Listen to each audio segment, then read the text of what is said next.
UP board परीक्षा class 12 biology की पूरी किताब से वेरी मोस्ट इंपॉर्टेंट टिप्पणी लेकर के आए हैं।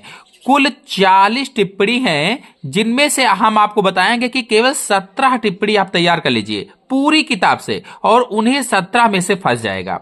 40 बताएंगे पूरी किताब से चुनी हुई, जिसमें से केवल 17 टिप्पणी आपको बताएंगे जो उसी में से फंस जाएगा परीक्षा में। तो गारंटी है अलग से कुछ भी नहीं आएगा। चलिए पहले सभी बताते हैं, फिर आपको साथ में बताते चलेंगे कि वो 17 टिप्पणियां कौन सी हैं जिसमें से फंसेगा परीक्षा में। तो देखिए, पहली है असंग जनन। असंग जनन या एपोमिक्सिस होता है, जिसमें था कि अर्धसूत्री विभाजन भी ना हो, अर्धसूत्री विभाजन ना हो और निषेचन भी ना हो, निषेचन भी ना हो, या कह लीजिए संयुग्मन भी ना हो, फिर भी नया जीव बन जाए, उसे असंग जनन कहा था। तो इसको अगर डिटेल से समझना चाहते हैं तो हमारे चैनल में वीडियो अपलोडेड है। आप YouTube सर्च बॉक्स में लिखिएगा असंग जनन और आगे लिखिएगा बायोलॉजी साइंस एसके, इंटर कीजिएगा, हमारा वीडियो आ जाएगा, देख लीजिए, चित्र सही समझाया हुआ है, तुरंत आपको समझ में आ जाएगा। फिर अगला है लघु बीजाणु जनन यानी माइक्रोस्पोरोजेनेसिस। कहने का मतलब है पॉलन ग्रेन का निर्माण अर्थात पराग कणों का निर्माण, परागकण कैसे बनते हैं। तो पूरी प्रोसेस को चित्र सहित मैंने समझाया हुआ है, डिस्क्रिप्शन में लिंक भी दे देंगे, या फिर आप जैसे यहां पर मैंने बताया था कि YouTube सर्च बॉक्स में लिखिए लघु बीजाणु जनन, स्पेस छोड़कर लिखिए बायोलॉजी साइंसेस के, इंटर कीजिए, वीडियो आ जाएगा, आप देख लीजिएगा। और फिर अगला है बहुभ्रूणता। बहुभ्रूणता यानी पॉलीएम्ब्रियो बहुत ही इंपॉर्टेंट है। जब एक ही बीज में कई सारे भ्रूण उत्पन्न हो जाते हैं, कई भ्रूण उत्पन्न हो जाते हैं, तो उसे ही बहुभ्रूणता कहा था या पॉलीएम्ब्रियो कहा था। इसकी खोज एंटोनी वान लीeuwenhoek ने की थी। तो बहुत ही अच्छी तरीके से चित्र बना करके मैंने इसको समझाया हुआ है। आप लोग जाकर के बहुभ्रूणता लिखिए YouTube सर्च बॉक्स में और स्पेस छोड़कर बायोलॉजी साइंसेस के, समझ लीजिए, तुरंत समझ में आएगा। किसी का वीडियो भले न समझ में आए, ये वीडियो आप देखेंगे तुरंत समझ में आ जाएगा। तो अगला है अपरा या प्लेसेंटा। तो अपरा या प्लेसेंटा वेरी मोस्ट इंपॉर्टेंट है, बहुत ज्यादा इंपॉर्टेंट है। हर साल परीक्षा में टिप्पणी आती है। अपरा या प्लेसेंटा या आंवल के नाम से भी पूछा जाता है, अपरा या प्लेसेंटा अथवा आंवल के नाम से भी पूछा जाता है, इसे ही बहुत ज्यादा इंपॉर्टेंट है। फिर अगला है उल्बवेधन या एमनियोसेंटेसिस। तो उल्बवेधन या एमनियोसेंटेसिस पर चित्र सही समझाया हुआ है। एक बार आप जाकर के हमारे चैनल से इस वीडियो को देखिए और आप दूसरे को भी समझा लेंगे, दूसरे को भी बता लेंगे। इतना आसान तरीके से मैंने इसको समझाया हुआ है। अब इतने में से बताते हैं कि कौन सी ज्यादा इंपॉर्टेंट टिप्पणी है। तो देखिए, ये जो असंग जनन है ये अधिकतर परीक्षा में पूछी जाती है। वेरी मोस्ट इंपॉर्टेंट टिप्पणी है असंग जनन।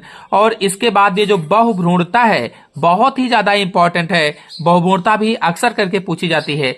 और इसमें जो अपरा है ये बहुत ही ज्यादा इंपॉर्टेंट है। तो इतने में से 3 टिप्पणियां वेरी मोस्ट इंपॉर्टेंट है और परीक्षा में अक्सर करके पूछी जाती हैं। फिर आगे आते हैं। फिर अगली टिप्पणी है परिवार नियोजन। तो इसमें स्थायी विधियां मैंने बताई थी, अस्थायी विधियां बताई थी। स्थायी विधियों में ट्यूबेक्टोमी है, वैसेक्टोमी है। ट्यूबेक्टोमी में जो स्त्री की नसबंदी होती है, स्त्री की नसबंदी, और जो वैसेक्टोमी था उसमें पुरुष की नसबंदी होती है। तो ये पूरा डिटेल से मैंने चित्र सही समझाया हुआ है, आप लोग जाकर के अच्छी तरीके से समझ सकते हैं, देख सकते हैं। फिर अगला है टर्नर सिंड्रोम। टर्नर सिंड्रोम हो, चाहे वो डाउन सिंड्रोम हो, चाहे जो सिंड्रोम हो, क्लाइनफेल्टर सिंड्रोम हो, हर सिंड्रोम को मैंने चित्र सहित आसान भाषा में समझाया हुआ है। और ऐसा वीडियो आपको YouTube पर कहीं भी नहीं मिलेगा। आप लोग जाकर के सर्च कीजिए YouTube सर्च बॉक्स में डाउन सिंड्रोम, आगे लिखिएगा बायोलॉजी साइंस एसके और इंटर कीजिएगा, वीडियो आ जाएगा, देख लीजिएगा।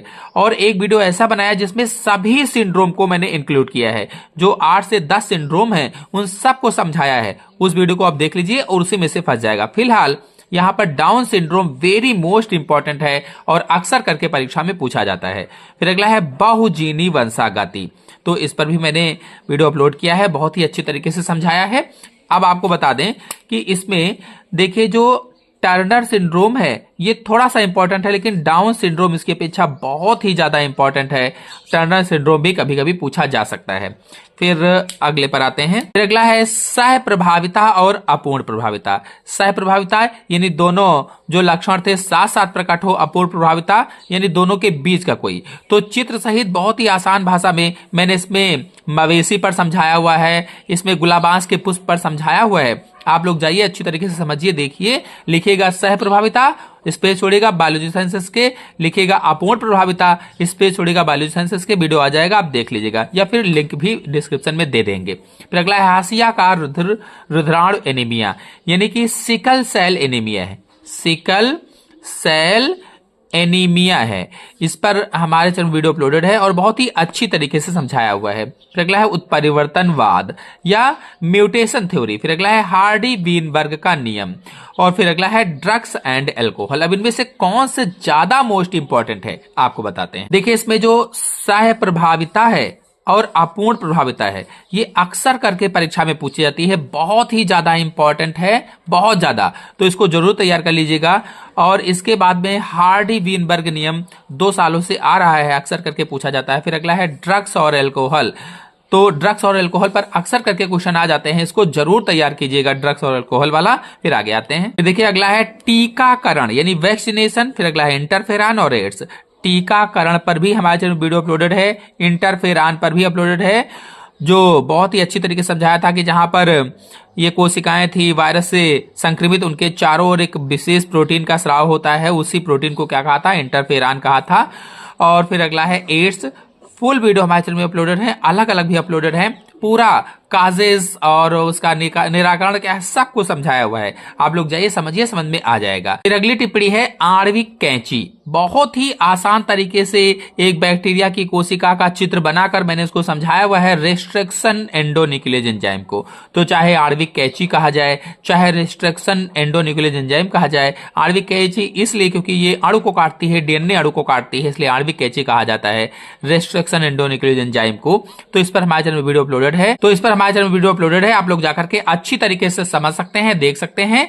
या फिर आप लिखिएगा यूट्यूब सर्च बॉक्स में रिस्ट्रिक्शन एंडोन्यूक्लियेज एंजाइम या आणविक कैंची, स्पेस छोड़कर बायोलॉजी साइंसेस के आ जाएगा, वीडियो देख लीजिए। फिर अगला है जेल इलेक्ट्रोफोरेसिस, जिसमें एक ट्रे के माध्यम से मैंने समझाया हुआ था, यहाँ पर बेल बनी हुई थी, इसमें डीएनए मटेरियल डाल देते हैं, इसमें डालते हैं और यहाँ पर इलेक्ट्रिक चार्ज लगा देते हैं प्लस माइनस वाला और ऑन करते हैं, तो इसमें साइज के अनुसार डीएनए अणु अलग अलग हो जाते हैं। तो इसको बहुत ही आसान तरीके से समझाया था, आप लोग जाकर के तैयार कर लीजिए, देख लीजिए, बहुत ही ज्यादा इंपॉर्टेंट है, अक्सर करके पूछी जाती है, वेरी मोस्ट इंपॉर्टेंट है। फिर अगला है जीन चिकित्सा, बहुत ही ज्यादा इंपॉर्टेंट है, जिसमें किसी खराब या त्रुटिपूर्ण जीन को हटाकर उसकी जगह पर नए जीन को डाला जाता है, उसे ही जीन चिकित्सा कहा जाता है। फिर अगला है बायोरिएक्टर, पूछा जाता है कभी कभी। फिर अगला है पीसीआर, पॉलीमरेज चेन रिएक्शन, इस पर भी टिप्पणी आती है, इंपॉर्टेंट है ये।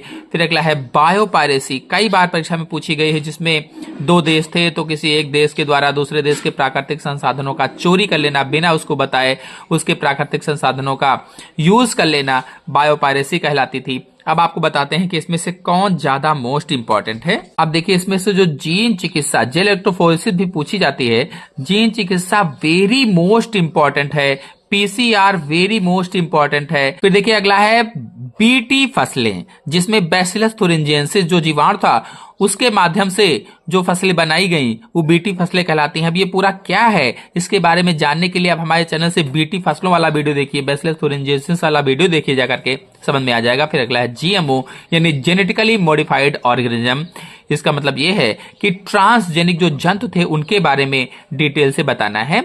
तो हमारे चैनल वीडियो अपलोडेड है, आप लोग जाकर के अच्छी तरीके से समझ सकते हैं, देख सकते हैं। फिर अगला है हॉट स्पॉट एवं तप्त स्थल। हॉट स्पॉट के बारे में भी मैंने बहुत ही अच्छी तरीके से समझाया हुआ है, रेड डाटा बुक, ये टिप्पणी वेरी मोस्ट इंपॉर्टेंट है, बहुत ही ज्यादा इंपॉर्टेंट है।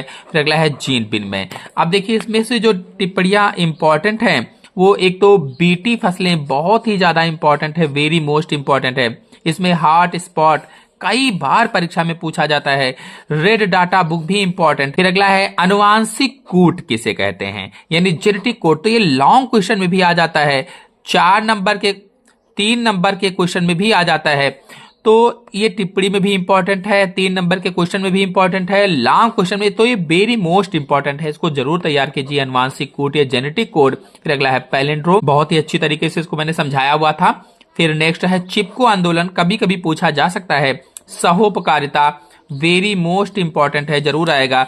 ये जो 3 टिप्पणियां हैं, सहोपकारिता, सहभोजिता और परजीविता, ये गारंटी के साथ परीक्षा में जरूर आएंगी, चाहे ये आ जाए, चाहे ये आ जाए, चाहे इनमें से कोई दो आ जाए।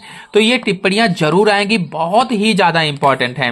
अब आपको बता दें, इसमें से अनुवांशिक कूट वेरी मोस्ट इंपॉर्टेंट है, सहोपकारिता, सहभोजिता और परजीविता, इनमें से जरूर फंसेंगे परीक्षा में, तो इसको जरूर तैयार कर लेंगे।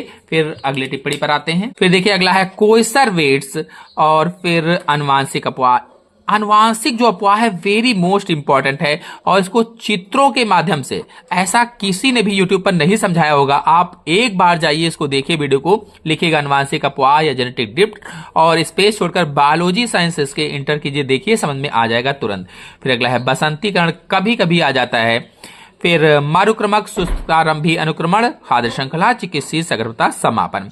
इनमें से देखिए ये जो अनुवांशिक अपवाह है वेरी मोस्ट इंपॉर्टेंट है, और यहां पर चिकित्सीय सगर्भता समापन बहुत ही ज्यादा इंपॉर्टेंट है। तो जितनी टिप्पणी मैंने बताई हैं ये वेरी मोस्ट इंपॉर्टेंट टिप्पणियां हैं, आप लोग जरूर इनको तैयार कर लीजिए। कुल 17-18 टिप्पणियां हैं 40 में से, और इसी में से परीक्षा में फंस जाएगा।